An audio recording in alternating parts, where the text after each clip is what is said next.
Hi friends, আমি সীমিতা। আমার এই ভিডিওতে তোমাদের সবাইকে অনেক অনেক স্বাগত। আবারও চলে এসেছি তোমাদের সামনে একটি নতুন রেসিপি নিয়ে। আর আজকের রেসিপিটা একটু অন্য ধরনের। আজকে আমার রেসিপি হলো চিলি বেবিকর্ন। আর চিলি বেবিকর্ন বানানোর জন্য দেখো, এখানে আমি বেবিকর্নগুলো ভালো করে ধুয়ে নিয়েছি। এবার এগুলোকে আমি ছোট ছোট পিস করে নেব।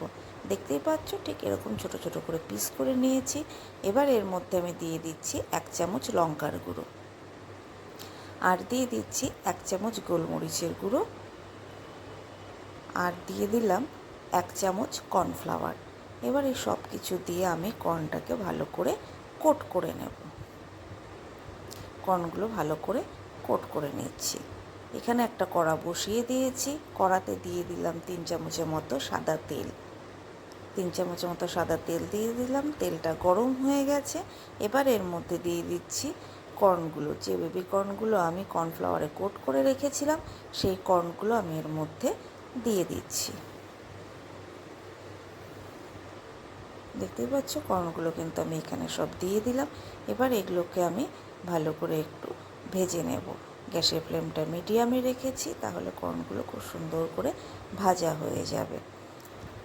দেখতেই পাচ্ছ, কর্নগুলো কিন্তু আমি খুব সুন্দর করে ভেজে নিচ্ছি। তো দেখো, কর্নগুলো কিন্তু আমার খুব সুন্দর করে ভাজা হয়ে গেছে। এবার এগুলোকে আমি তুলে নিচ্ছি। ওই তেলে আমি দিয়ে দিচ্ছি সামান্য আদা কুচি। আদা কুচি দিয়ে দিলাম। এবার দিয়ে দিচ্ছি সামান্য রসুন কুচি। রসুন কুচি দিয়ে দিয়েছি। এবার এই আদা আর রসুন কুচিটাকে আমি ভালো করে ভেজে নেব। দেখতেই পাচ্ছ, আদা রসুনের কুচিটা কিন্তু ভালো করে ভাজা হয়ে গেছে। এবার এর মধ্যে আমি দিয়ে দিচ্ছি পেঁয়াজের পাপড়িগুলো। এখানে আমি 2টো মিডিয়াম সাইজের পেঁয়াজ কেটে পাপড়িগুলো ছাড়িয়ে নিয়েছি। সেই পেঁয়াজের পাপড়িগুলো আমি এর মধ্যে দিয়ে দিচ্ছি। পাপড়িগুলো দিয়ে দিলাম। এবার দিয়ে দিচ্ছি ক্যাপসিকাম। এখানে দেখো, ক্যাপসিকামটা আমি কিন্তু এরকম ছোট ছোট পিস করে নিয়েছি। সেই ক্যাপসিকাম এর মধ্যে দিয়ে দিলাম। এবার এগুলোকে আমি ভেজে নেব। গ্যাসের ফ্লেমটা হাইতে রেখেছি, তাহলে কি হবে, সবজি থেকে জলটা বেরোবে না, সবজি ক্রাঞ্চি ভাবটাও থেকে যাবে। আর এর মধ্যে দিয়ে দিচ্ছি স্বাদ মতন লবণ। এবার এগুলোকে আমি ভালো করে ভেজে নেব। দেখতেই পাচ্ছি, এগুলোকে কিন্তু আমি ভালো করে ভেজে নিচ্ছি। এবার এর মধ্যে আমি দিয়ে দিলাম রেড বেল পেপার। দেখো, রেড বেল পেপার দিয়ে দিলাম। এবার এই সব কিছুকে আমি খুব সুন্দর করে ভেজে নেব।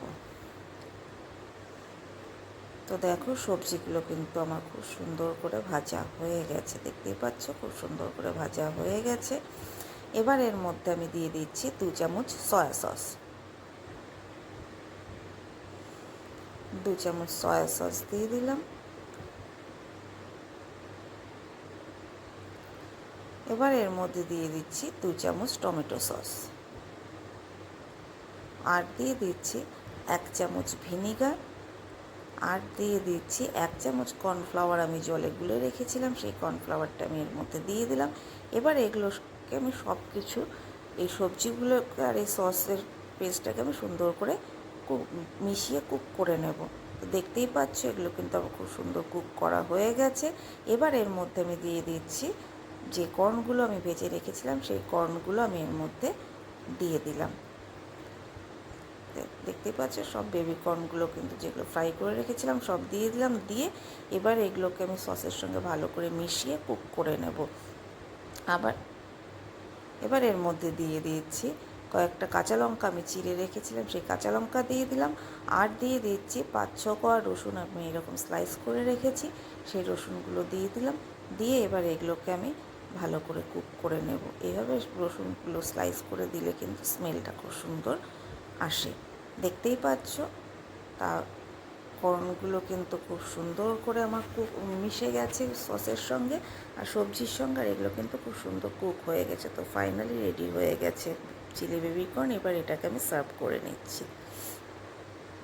তো দেখো, আমার চিলি বেবি কর্ন কিন্তু রেডি হয়ে গেছে। খুব সুন্দর একটা কালার এসেছে, বেশ একটা কালারফুল লাগছে দেখতে। তো তোমাদের কেমন লাগলো রেসিপিটা অবশ্যই জানিও। আর রেসিপিটা যদি ভালো লেগে থাকে, তাহলে একটা লাইক করে আমার পাশে থেকো। আর তোমাদের বলবো অবশ্যই রেসিপিটা বাড়িতে একবার ট্রাই করে দেখো। স্টার্টার হিসাবেও কিন্তু এটা খুব ভালো লাগে, আর তোমরা চাইলে এটা রুটির সঙ্গেও খেতে পারো, ভীষণই ভালো হয় খেতে। চলো তাহলে আজকে এ পর্যন্ত। তোমরা সবাই খুব ভালো থেকো, সুস্থ থেকো। আবারও আসবো অন্য কোনো দিন অন্য কোনো রেসিপি নিয়ে। চলো তাহলে আজকের মতো